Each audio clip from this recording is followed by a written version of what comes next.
जून वाला exam qualify किया था नेट। जेआरएफ नहीं हो पाया था 3 क्वेश्चन से उस समय।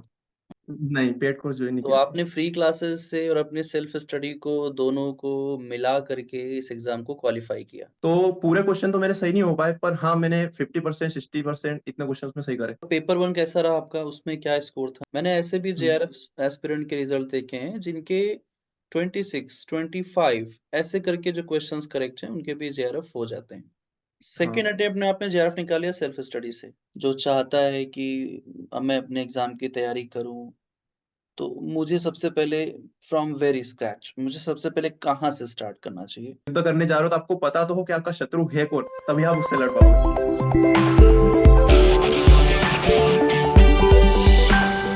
Hello everyone, very welcome to net JRF solutions. मैं अभिषेक कुमार झा। सपना तो हर कोई देखता है, लेकिन उन सपनों को पूरा करने के लिए जो जी तोड़ मेहनत करते हैं, वही उस मुकाम को हासिल करते हैं।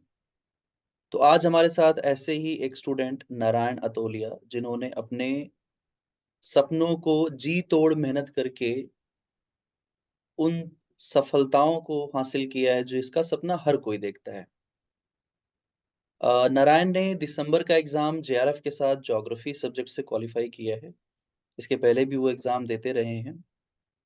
तो जानने की कोशिश करेंगे इस पूरे सेशन में कि कैसे उन्होंने तैयारी की और उनका जर्नी कैसा रहा। So let's welcome Narayan. Hello thank you Narayan, sir. Very welcome to net JRF solutionist. So कैसा थैंक यू लग सर। रहा है आपको एग्जाम को क्वालिफाई करने के बाद? सर बहुत अच्छा लग रहा है, बहुत अच्छी फीलिंग है। क्योंकि जिस दिन एग्जाम था, एग्जाम हॉल से निकलते ही दिमाग में यही चल रहा था कि इस साल का पेपर बहुत टफ आया है इस बार का, जून की तुलना में तो शायद मेरा नेट भी ना हो पाए। दिमाग में वही सब कुछ चल रहा था। पर जिस दिन रिजल्ट आया और उसमें देखा कि जेआरएफ और असिस्टेंट प्रोफेसर दोनों के लिए हो गया है, तो बहुत खुशी हुई सर। हम्म।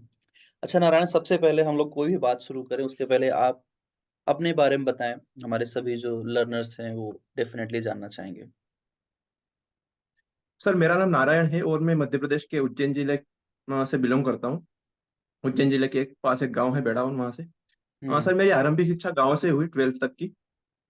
पीसीएम से 12th किया था मैंने। उसके बाद ग्रेजुएशन के लिए मैं इंदौर गया था और मैंने बीए करा है अटल बिहारी वाजपेयी कॉलेज इंदौर से।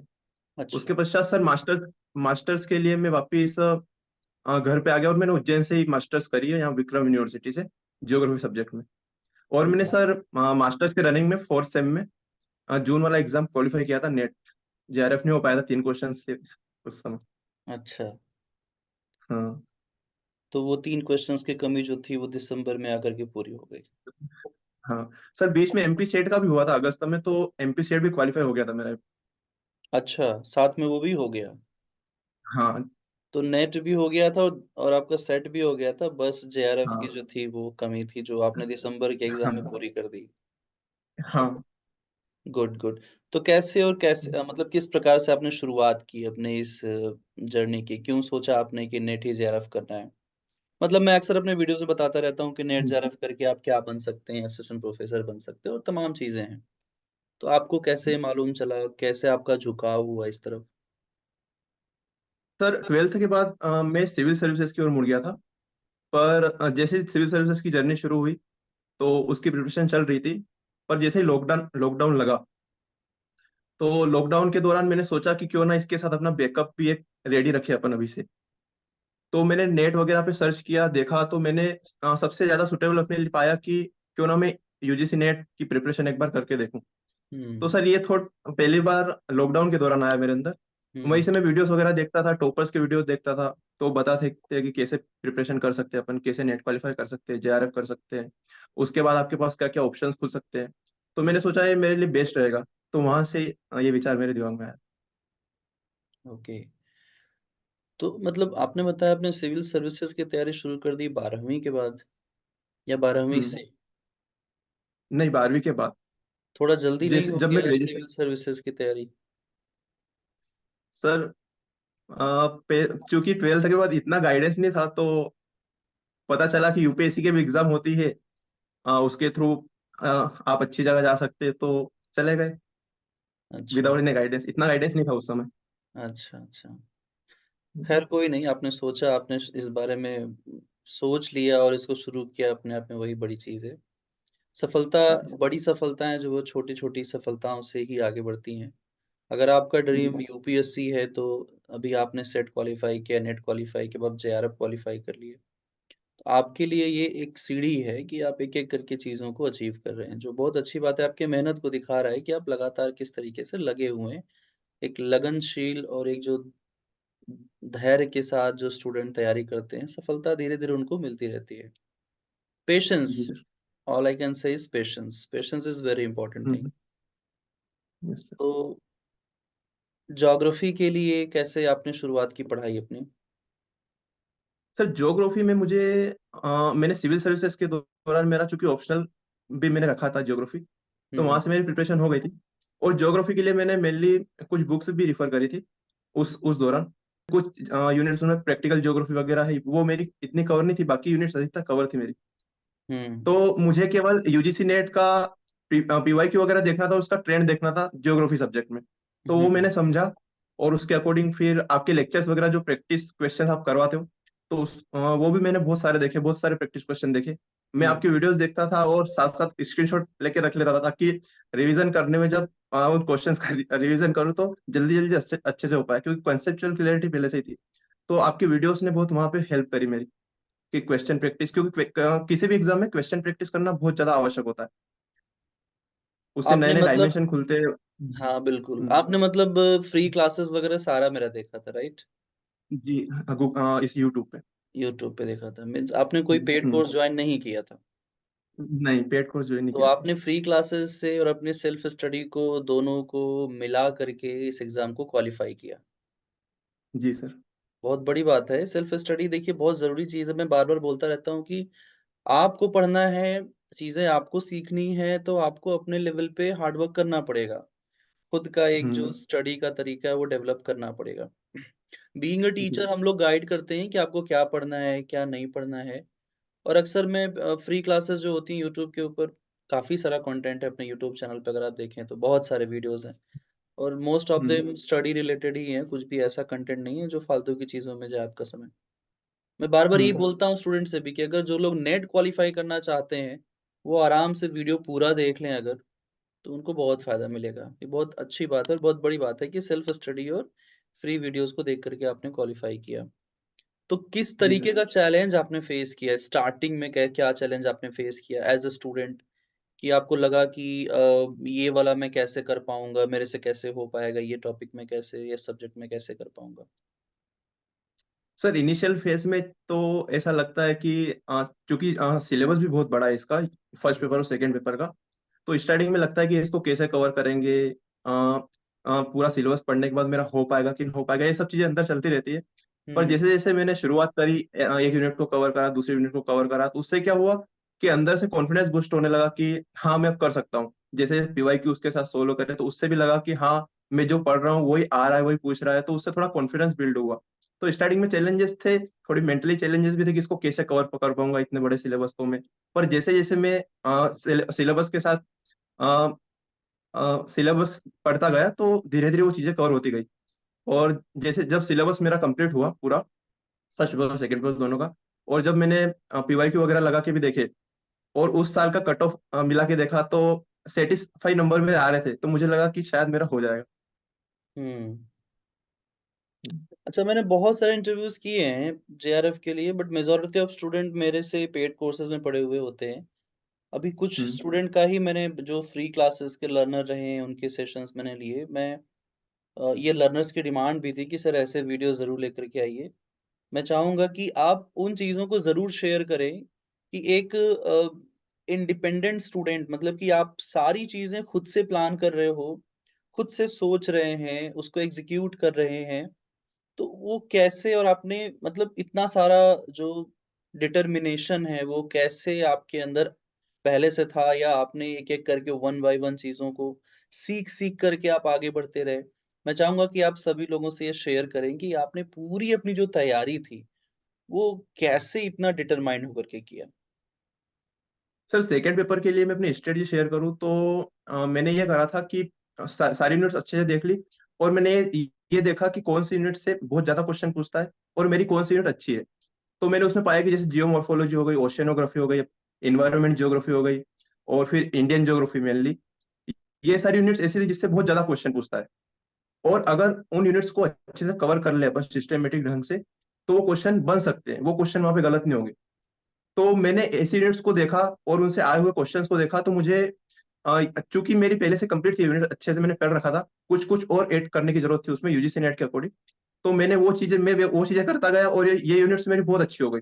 और जैसे कुछ यूनिट्स हो गए, जैसे प्रैक्टिकल ज्योग्राफी वगैरह हो गया, वो थोड़ी मेरी वीक थी, तो मैंने उस पर भी काम किया। मॉडल्स वाला जो टॉपिक है वो मैंने इतना ज्यादा डीप नहीं पढ़ा था, तो हम्म। उसके लिए भी मैंने काम करा। तो इन सब चीजों को और सबसे ज्यादा सर जरूरी चीजें ये है कि आप पढ़ते हो कहीं से भी, ऑनलाइन या ऑफलाइन बुक्स वगैरह से, तो उसके साथ साथ शॉर्ट नोट बनाना बहुत जरूरी है। क्योंकि शॉर्ट नोट्स एग्जाम के दौरान बहुत ज्यादा हेल्प करते हैं किसी भी एस्पायरेंट की, क्योंकि टाइम कम होता है उस समय, स्ट्रेस एग्जाम का बहुत ज्यादा होता है। तो हम्म। उस सब से निपटने के लिए अपने शॉर्ट नोट्स बहुत हेल्प करते हैं। मैंने शॉर्ट नोट्स में सर मैप का बहुत सारा लिया है, मतलब कोई भी चीज में मैप बना के दर्शा लेता था वहां पे। जैसे क्वेश्चन पूछता है आइलैंड्स वगैरह से क्वेश्चन पूछ लिया, करेंट्स वगैरह से क्वेश्चन पूछ लिया, या किसी लेक से क्वेश्चन पूछ लिया, किसी जनजाति से क्वेश्चन पूछ लिया। तो हम्म। ये सब चीजें सर मैंने मैप्स के थ्रू अपने रजिस्टर में नोट कर रखी थी, तो इन चीजों ने बहुत हेल्प करा सर मुझे। अच्छा, बुक्स स्टडी मटेरियल्स कौन कौन से आपने फॉलो किए? आपके जो वीडियोस प्रैक्टिस सेशन वो देखे थे मैंने अधिकतर सर। प्रैक्टिकल ज्योग्राफी पे क्या आपका स्कोर रहा? जैसे प्रैक्टिकल ज्योग्राफी क्या है कि अगर आपने सही से कवर नहीं किया है, आपके पास सही तरीके के अप्रोच वाले स्टडी मटेरियल्स नहीं है, तो अक्सर थोड़े कम मार्क्स आते हैं। आपका क्या स्कोर था इसमें? सर प्रैक्टिकल ज्योग्राफी देखी जाए, मैं तो मेरी वीक ही रही वो, पर इस बार तो जैसे एंशियंट पैसेज पैसेज भी आते हैं, वो भी प्रैक्टिकल ज्योग्राफी कुछ क्वेश्चन थे उसमें। तो पूरे क्वेश्चन तो मेरे सही नहीं हो पाए, पर हाँ मैंने 50% 60% इतने क्वेश्चन में सही करे। हम्म। Okay, okay. और अगर पेपर वन कैसा रहा आपका, उसमें क्या स्कोर था? पेपर वन मेरे 33 क्वेश्चन सही थे। 33 क्वेश्चन सही थे। जी सर। ओके, तो कैसे, वो भी आपने सेल्फ स्टडी ही की होगी ऑब्वियसली। हाँ वो भी सेल्फ स्टडी करी थी मैंने। उसका क्या उसमें अप्रोच सर, था? हाँ, हाँ सर, फर्स्ट पेपर में भी कुछ यूनिट्स ऐसी है जो मैंने पहले से पढ़ रखी है, जैसे हायर एजुकेशन की हो गई, इन्वायरमेंट की हो गई, आईसीटी वगैरह की हो गई, और जो उसमें मैथमेटिकल रीजनिंग वगैरह आती है, डाटा इंटरप्रिटेशन वगैरह क्वेश्चन, वो मैंने कर रखे थे पहले। तो ये चीजें मेरी पहले से स्ट्रांग थी, तो उसको मैंने और बूस्ट किया और स्ट्रांग कर लिया उन चीजों को, और थोड़ी पीवाईक्यू से, प्रैक्टिस सेशन से प्रैक्टिस कर ली, तो वो चीजें मेरी बेटर हो गई। यदि सर फर्स्ट पेपर में अपन देखें तो डीआई से 5 क्वेश्चन आते हैं, और 5 क्वेश्चन दूसरी मैथ रीजनिंग वगैरह के आते हैं, तो टोटल मिला के 10 क्वेश्चन इसके बन जाते हैं। और 5 क्वेश्चन आते हैं फिर अनसिन पेशे वाले, तो टोटल 15 क्वेश्चन तो यहाँ से आ जाते हैं 50 में से। तो इन 15 क्वेश्चन को मैंने ऐसे करा कि यहाँ से गलती नहीं होनी चाहिए। हुँ, तो अ, तो इन 15 क्वेश्चन, बाकी जो यूनिट्स बच रहे, अपनी टीचिंग एप्टीट्यूड हो गया, रिसर्च एप्टीट्यूड वगैरह हो गया, तो वहां से भी मैंने चीजें पढ़ी, मॉडल्स वगैरह पढ़े, जिसमें जो उसमें मॉडल्स होते हैं, जो बेसिक कंसेप्ट होते हैं वो पढ़े। तो ऐसे करके सर फर्स्ट पेपर की मेरी तैयारी हो गई। अच्छा, मैंने ये देखा है कि लोग अक्सर जैसे पेपर 1 को और पेपर 2 को हम स्कोर को अगर हम कंपेयर करें, तो अक्सर पेपर 1 में स्कोर थोड़ा डाउन रहता है, मेजॉरिटी ऑफ केसेस में। जैसे आपने जी कहा सर। 33 क्वेश्चंस आपके करेक्ट हुए। मैंने ऐसे भी हम्म। जेआरएफ एस्पिरेंट के रिजल्ट देखे हैं जिनके 26, 25 ऐसे करके जो क्वेश्चंस करेक्ट हैं, उनके भी जेआरएफ हो जाते हैं। हम्म। तो एज़ अ मीन्स अब मैं आपसे एक ऐसे स्टूडेंट की तरह पूछ रहा हूँ क्वेश्चन कि जैसे आपके पास कोई भी ऐसा आउटसोर्सिंग नहीं है जहाँ से आपको कुछ कंटेंट ऐसा मिल रहा हो। तो हम्म। अपने स्कोर को, है ना, इम्प्रूव करने के लिए क्या कर सकता है एक ऐसा स्टूडेंट जो खुद से पढ़ाई कर रहा है? अच्छा, इसको जानने के पहले मैं आपसे ये जानना चाहूँगा कि आपका अटेम्प्ट कौन-सा था? दिसंबर वाला सेकेंड अटेम्प्ट था सर, जून वाला सेकंड फर्स्ट था 2000। हाँ। सेकंड अटेम्प्ट में आपने जेआरएफ निकाली या सेल्फ स्टडी से? जी सर। तो मैं वही जानना चाह रहा हूँ कि आपने ऐसा क्या, मतलब आपने थोड़ा बहुत तो शेयर किया डेफ़िनेटली। तो मैं वही जानना चाह जी रहा सर। हूँ कि आपके स्कोर को इम्प्रूव करने के लिए आपने क्या किया? पेपर 1 का स्कोर हाँ आपका जी। काफ़ी अच्छा है, बहुत अच्छा है, मैं हम्म। मानूँगा उसको। हम्म। तो आपने और जी कौन-कौन सर, से ऐसी जून, चीज़ें की? जून वाली जो एग्जाम हुई थी उसमें पेपर वन में मेरे 27 क्वेश्चन सही थे, और अच्छा। दिसंबर वाली में 33 हुए। तो हुँ, मैंने सर फर्स्ट पेपर पे काम करा थोड़ा सा, उसमें जो मेरे नोट्स जो मुझे यहाँ लग रहा था कि यहाँ पे और बनाना चाहिए, जैसे आईसीटी वगैरह के हो गए, तो उसमें मैंने कुछ एडअप किया, बाकी हायर एजुकेशन में प्रॉपर नोट्स बनाए। तो कुछ यूनिट्स ऐसी जो मुझे लग रहा था कि इसमें और एडिशन करना चाहिए और नोट्स बनाना चाहिए, तो मैंने सर उन यूनिट्स के शॉर्ट नोट्स बना के रख लिए, जिन्होंने सर बहुत हेल्प भी करी मेरी इन्वायरमेंट से। उसकी इन्वायरमेंट की भी एक है उसमें पोर्शन, तो उसका भी मैंने कुछ नोट्स बनाया। तो उसने बहुत हेल्प करा सर मुझे फर्स्ट पेपर में। और मैंने डीआई वगैरह, डीआई मेरे से पहला भी अच्छा था, पर मैंने उसकी और प्रैक्टिस कर ली, तो हुँ, उसमें मेरे क्वेश्चन गलत नहीं हुए। हुँ, सर हुँ। फर्स्ट पेपर के लिए मैं यही सजेस्ट करूंगा कि डीआई के क्वेश्चन और जो रीजनिंग के क्वेश्चन आते हैं 8 से 10, वो क्वेश्चन बिल्कुल भी गलत ना हो। और जो पेसेज हमें 5 क्वेश्चन आते हैं पेसेज में, वो भी गलत ना हो। अगर ये सारी चीजें अगर सही हो गई तो करीबन 15 क्वेश्चन यहाँ से बन जाते हैं। बाकी 35 क्वेश्चन में से अगर अच्छे से तैयारी है तो लगभग 30+ क्वेश्चन सही हो जाएंगे फर्स्ट पेपर में। ये सिंपल स्ट्रेटजी रख के काम कर सकते हैं। आपका फर्स्ट अटेम्प्ट में नेट हुआ जी और सर। उसी ईयर आपने सेट का एमपी का पेपर दिया, आपका सेट क्वालीफाई हो गया फर्स्ट हम्म, अटेम्प्ट में हाँ, और जी। आपका सेकंड अटेम्प्ट में जेआरएफ हो गया। Yes sir. तो अब मुझे ऐसा लगता है कि आपका एडमिशन क्या पीएचडी की तरफ है, आपका झुकाव, रुझान या फिर आप सिविल सर्विसेज की तरफ अभी जा रहे हो? अभी सर पीएचडी के लिए सोच रहा हूँ मैं, क्योंकि मेरी फाइनेंशियल कंडीशन ज्यादा बढ़िया नहीं है। तो मैं सोच रहा हूँ कि पीएचडी में एडमिशन ले लूँ, तो वो चीजें जो मेंटल स्ट्रेस होता है उस चीज का, तो वो मेंटल स्ट्रेस हट जाएगा। और मैं पीएचडी के दौरान भी अगर टाइम मिलेगा तो वो चीजें करता रहूंगा, या फिर पीएचडी के बाद। ओके, और इस बार सर एमपी में असिस्टेंट प्रोफेसर की वैकेंसीज है, तो उसकी भी एग्जाम जून में प्रपोज्ड है, तो उसकी प्रिपरेशन कर रहा हूँ गुड, गुड, गुड, बहुत बढ़िया, बहुत बढ़िया। मैं। उम्मीद करता हूँ कि आपका वो भी फर्स्ट अटेम्प्ट में क्वालीफाई हो जाए, जैसे आपने बाकी जी सर। एग्ज़ाम्स निकाले हैं वैसे ही, डेफ़िनेटली। अच्छा, मतलब मैं एक लर्नर की तरह पूछ रहा हूँ, एक स्टूडेंट की तरह जो जो चाहता है कि मैं अपने एग्ज़ाम की तैयारी करूँ, तो मुझे सबसे पहले फ्रॉम वेरी स्क्रैच मुझे सबसे पहले कहाँ से स्टार्ट करना चाहिए? What should I do? Like मुझे सबसे इनिशियल जैसे पहला कदम मुझे रखना है, तो मैं कहाँ रखूँगा? सर मेरा ये मानना है कि किसी भी कंपटीशन एग्जाम का थंब रूल ये होता है कि जिस एग्जाम में आप उतर रहे हो, तो उसके बारे में आपको कम से कम नॉलेज हो। नॉलेज किस चीज का? उसका आपको सिलेबस पता हो, उसका ये पता हो कि क्वेश्चन कैसे पूछता है।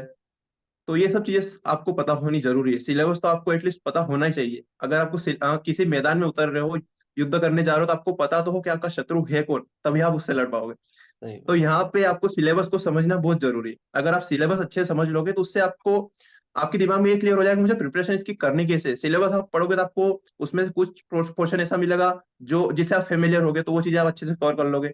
और जैसे ही आप उसको कवर करेंगे तो आपके अंदर कॉन्फिडेंस बिल्ड होगा, तो धीरे धीरे आप जो सिलेबस बचा हुआ है, रेस्ट सिलेबस है, उसको भी आप धीरे धीरे कवर करते जाएंगे, और ऐसे करके सिलेबस पूरा कर पाओगे आप अच्छे से। तो सिलेबस को सिलेबस से गो थ्रू हम होना बहुत जरूरी हमें शत्रु मानना है सिलेबस को। शत्रु मान और करके विजय उस प्राप्त करने, उस विजय प्राप्त करनी सही बात, सही बात, सही बात। बिल्कुल सही बात है। जी। बिल्कुल अच्छी बात बताई क्योंकि सिलेबस जब आपको पता है मैंने देखा है बहुत सारे स्टूडेंट को, जो एकदम अंधाधुंध पढ़ाई करते हैं। बस बुक बता दो, सबसे बेस्ट बुक बता दो आप। बुक का नाम बता दीजिए, वो पूरा बुक पढ़ जाएँगे। उसके बाद एग्ज़ाम होगा, कुछ नहीं निकलेगा। तो जी सर। अंधाधुंध पढ़ाई करने से अच्छा है पहले आप अपने उन रास्तों को समझिए जिन रास्तों के ऊपर आपको चलना है। मंज़िल तो हम्म। आज नहीं तो कल मिल ही जाएगा, लेकिन उन रास्तों के ऊपर चलने के लिए आपके पास कितनी शक्ति है, कौन-कौन से वेपन आपके पास हैं, वो सारा आपका सिलेबस में और डेफ़िनेटली उनके पीवाईक्यूज़ में छुपा हुआ है। प्रैक्टिस करके ही हम्म। आपको पता चल पाएगा कि पहले कैसे क्वेश्चन्स होते थे या आने वाले एग्ज़ाम में कैसे आ सकते हैं।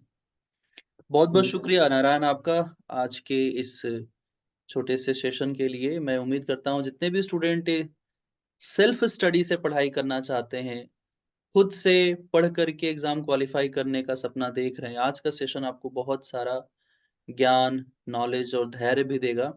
ऐसा कई बार देखने को मिलता है कि कुछ लोगों का जो सेल्फ स्टडी बड़ा लंबा खींच जाता है। 2 बार, 4 बार, 5 बार नहीं हो पाता है, लेकिन क्या पता अगली बार वो चीज़ हो जाए। तो आशा करता हूँ कि आप ऐसे ही फर्स्ट अटेम्प्ट में और सेकंड अटेम्प्ट में अपने एग्ज़ाम्स क्वालीफाई करते रहें, आगे बढ़ते रहें और जी सर। बहुत अच्छा लगा आपसे बात करके, जान करके। एक फ्री स्टूडेंट से यस। डेफ़िनेटली बात करना, समझना मतलब मुझे काफ़ी अच्छा लगता है और बढ़िया आप ऐसे आगे बढ़ते रहिए और नाम रोशन करते रहिए अपने अपनों का। Thank you so much Narayan. Sir मैं आखिर में जाते जाते सर कुछ लाइनें सुनाना चाहूंगा। अरे एकदम बिल्कुल। सर निदा फाजली जी की लाइन है बहुत अच्छी, कि सफर में धूप तो होगी, जो चल सको तो चलो, सभी है भीड़ में, तुम निकल सको तो चलो, यहाँ कोई किसी को रास्ता नहीं देता, अगर तुम मुझे गिरा के समझ सको तो चलो। तो चलो, क्या बात है, क्या बात है, बहुत अच्छी लाइन से, बहुत अच्छी लाइन है। बहुत बढ़िया, बहुत अच्छे, बहुत अच्छे, बहुत बढ़िया नारायण। उम्मीद करता हूँ नारायण की इन बातों से आपको जोश मिला होगा, और जून का एग्जाम सर पे है। 2 ढाई महीने में एग्जाम हो जाने वाला है आपका। 3 महीने लगभग लगभग हैं। खूब अच्छे से पढ़िए और पढ़ करके अपना एग्जाम क्वालिफाई करिए। Thank you so much Narayan, आज इस थैंक छोटे यू। सेशन में जुड़ने के लिए।